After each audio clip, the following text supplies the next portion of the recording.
انا انزلناه فی لیلۃ القدر وما ادراک ما لیلۃ القدر لیلۃ القدر خیر من الف شہر تنزل الملائکۃ والروح فیہا بإذن ربہم من کل امر سلام ہی حتی مطلع الفجر۔ صدق اللہ مولانا العظیم۔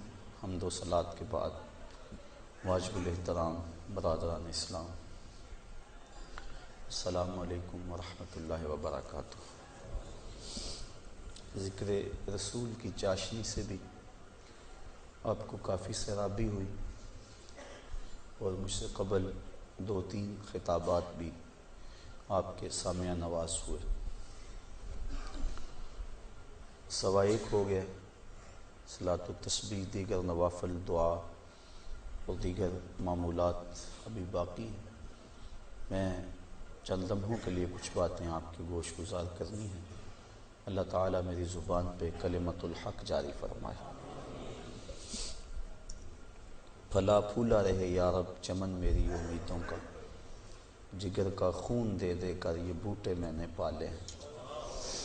مجھے قلبی طور پہ فرحت ہو رہی تھی اور ہمارے مبلغ ادارۃ المصطفیٰ کے جس انداز کے ساتھ پیغام حق کا ابلاغ کر رہے تھے، اللہ تعالیٰ ان کی جوانیوں کو زمانے کی ہواؤں سے محفوظ رکھے، ان کے علم کو لالچ کی ہوا سے محفوظ رکھے، ان کے درد کو ریا کی ہواؤں سے محفوظ رکھے۔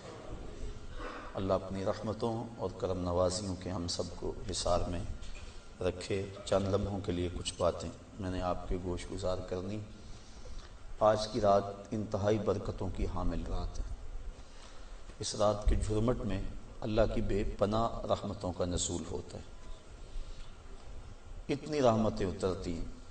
امام قویری لکھتے ہیں کہ روئے زمین کے تمام مسلمانوں میں ان رحمتوں کو تقسیم کر دیا جاتا، رحمتیں پھر بھی بچ جاتی ہیں۔ جتنی فرشتے لے کر رحمتیں آتے ہیں، وہ رحمتیں سب کو دینے کے باوجود بھی رحمتیں بچ جاتی ہیں۔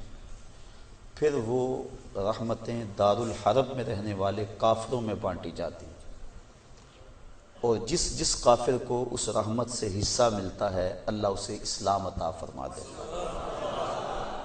یہ جو آپ آئے دن سنتے رہتے ہیں کہ فلاں عیسائی مسلمان ہو گیا، فلاں ہندو مسلمان ہو گیا، تو امام قویری آپ لکھتے ہیں، آپ فرماتے ہیں یہ شب قدر کو آنے والی رحمتیں ہوتی ہیں، مسلمانوں کی جھولیاں بھر دی جاتی ہیں، اور پھر اس کے بعد جب رحمتیں بچ جاتی ہیں تو وہ دارالحرب کے اندر رہنے والے کفار کو بانٹ دی جاتی ہیں، اور انہیں اللہ پھر بعد میں ایمان عطا فرما دیتا ہے۔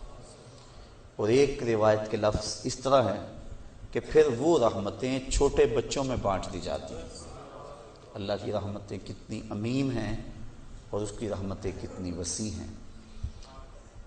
اللہ تعالیٰ کے محبوب علیہ السلام نے اللہ کی بارگاہ میں یہ عرض کی تھی کہ مالک، میں اب اپنی امت کو تیرا سلام پہنچاتا ہوں، تیری جانب سے جو سلامتیاں وصول کرتا ہوں وہ اپنی امت کو میں دیتا ہوں، تو جب میں چلا جاؤں گا تو تیری طرف سے اترنے والی سلامتیوں کو اور سلام کو میری امت تک کون پہنچائے گا؟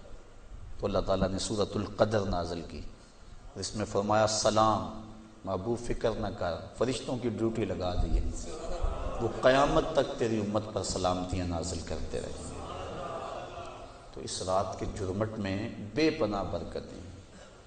ویسے تو حدیث شریف میں آتا ہے کہ اس کو طاق راتوں میں، آخری عشرے کی طاق راتوں میں تلاش کرو، لیکن حضرت ابی بن کعب رضی اللہ تعالیٰ عنہ قسم کھایا کرتے تھے کہ مجھ سے قسم لے لو کہ شب قدر جو ہے وہ 27ویں کی رات ہے۔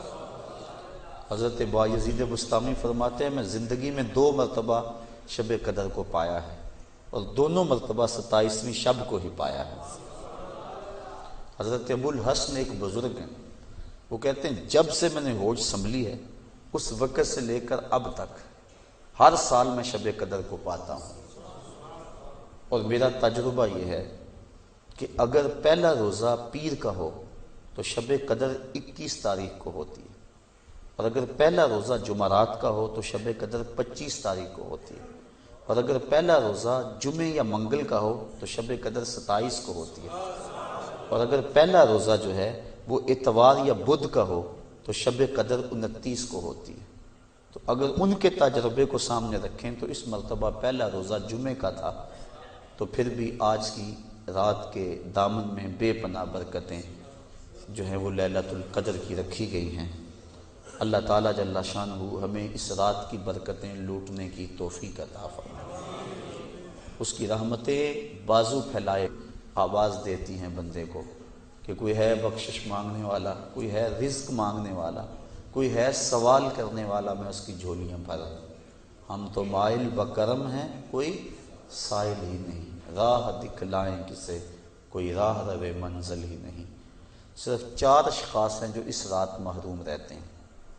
ایک عادی شرابی، شراب کا رسیہ، دوسرا والدین کا نافرمان، تیسرا قاطع الرحم، خون کے رشتوں کو توڑنے والا، اور چوتھا وہ شخص جو سخت دشمنی رکھنے والا ہے۔ اور سخت دشمنی اس کو کہتے ہیں جو 3 دن سے زائد ہو، کیونکہ مومن جب ایک دوسرے سے ناراض ہو جاتے ہیں تو 3 دن سے زیادہ ناراض نہیں رہتے۔ تو جو 3 دن سے زیادہ ناراض ہیں ان کو سخت دشمنی رکھنے والا کہا جاتا ہے۔ تو اس رات کی جرمٹ میں، اس رات کے حسین لمحوں کے اندر یہ 4 بندے اللہ کی رحمتوں سے محروم رہ جاتے ہیں۔ اگر توبہ کر لیں تو اللہ تعالیٰ جل شانہ اس رات کا حصہ ان کو بھی عطا فرما دے گا۔ اور ایک حدیث کے اندر آتا ہے کہ جو شخص شب قدر کو 2 رکعت نوافل اس طرح ادا کرے کہ سورہ فاتحہ کے بعد 7 مرتبہ سورہ اخلاص پڑھے، اس کے بعد سلام پھیر کے کہے استغفر اللہ و اتوب الیہ، اور یہ 70 مرتبہ پڑھے بعد میں، تو اپنی جگہ سے اٹھے گا نہیں کہ اللہ اسے بھی اور اس کے ماں باپ کو بھی بخش دے گا، یہ اللہ اسے انعام عطا فرماتا ہے۔ انشاءاللہ بعد میں ہم اس کا اہتمام کریں گے، اور بھی نوافل وظائف اور مختلف جو ہیں وہ شب قدر کی برکتیں اور فضیلتیں ہیں۔ سورہ تکاثر اور اس کے بعد سورہ اخلاص پڑھنے کا حکم ہے، اور وہ 4 رکعتیں ہیں، 70 مرتبہ پڑھی جائیں۔ دیگر مختلف جو ہیں وہ علماء نے اپنے اپنے تجربات اور ان کو جو روایات ملی ہیں وہ امت تک منتقل کی ہیں۔ تو یہ رات اپنے دامن میں اس اعتبار سے بہت ساری رحمتیں لیے ہوئے ہمارے ہاں جلوہ گر ہے۔ اللہ تعالیٰ اس رات کی برکتیں ہم سب کو نصیب فرمائے۔ اس کو توبہ و انابت کی رات بھی کہا جاتا ہے۔ جب انسان جاگتا ہے اس رات میں تو اللہ تعالیٰ جل شانہ ما قبل کے سارے گناہوں کو معاف فرما دیتا ہے۔ وہ فرمایا کہ من قام لیلۃ الصیام، لیلۃ القدر اس سے مراد ہے، ایمانا و احتسابا غفر لہ ما تقدم من ذنبہ، جس نے لیلۃ القدر کو قیام کیا اللہ تعالیٰ اس کے پچھلے سارے گناہوں کو معاف فرما دیتا ہے۔ ایمانا و احتسابا، 2 شرطیں، ایک ایمان کی حالت میں ہو اور دوسرا اپنے نفس کا محاسبہ کر رہا، کیونکہ اپنے نفس کو محاسبے میں رکھنا چاہیے، اس کو بے لگام نہیں ہونے دینا چاہیے۔ جو پڑھ رہے ہیں کہہ رہے ہیں اس پر مانن استحضار موجود ہو، اور ہم اگر توبہ کریں، رجوع لائیں اس کے حضور، تو وہ صرف زبان سے نہ ہو بلکہ ہمارے دل کی اتھاہ گہرائیوں سے۔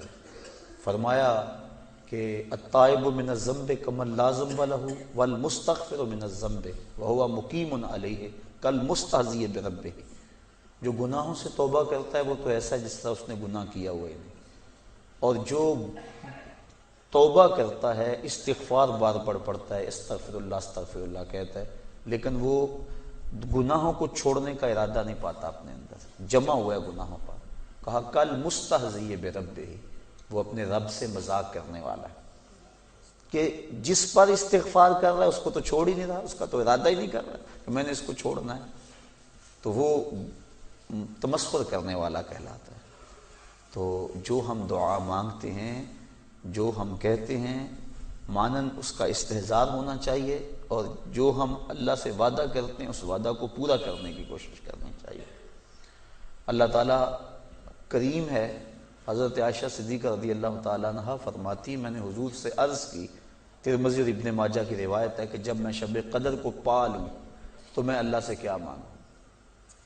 تو حضور نے جو دعا تعلیم دی وہ یہ تھی کہ اللہ کی بارگاہ میں پھر عرض کرنا کہ اللہم انکا عفو کریم تحب العفو فاعف عنی، اے اللہ تو معاف کرنے والا ہے، کرم فرمانے والا ہے اور معافی کو پسند کرتا ہے، مجھ سے درگزر فرما لے۔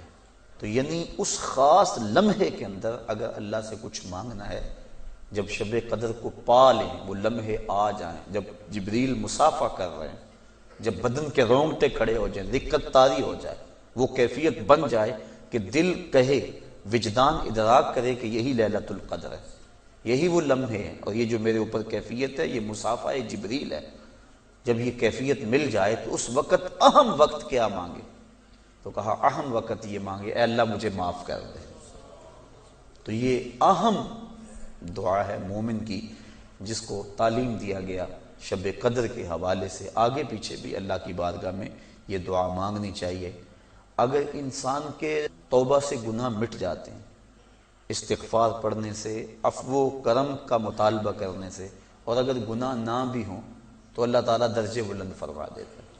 حضور علیہ السلام نے ارشاد فرمایا میں ہر روز اللہ سے 100 مرتبہ استغفار کرتا ہوں، 100 مرتبہ، جبکہ حضور کے دامن پہ تو گناہ کا ایک داغ بھی نہیں ہے، لیکن اس کے باوجود 100 مرتبہ حضور اللہ کی بارگاہ میں استغفار کرتے ہیں۔ اور ہم جو لتڑے پڑے ہیں گناہوں سے، صبح سے شام تک ہماری زندگی اسی دلدل میں پھنسی ہوئی ہے، تو پھر ہمیں تو بہت زیادہ استغفار کی ضرورت ہے۔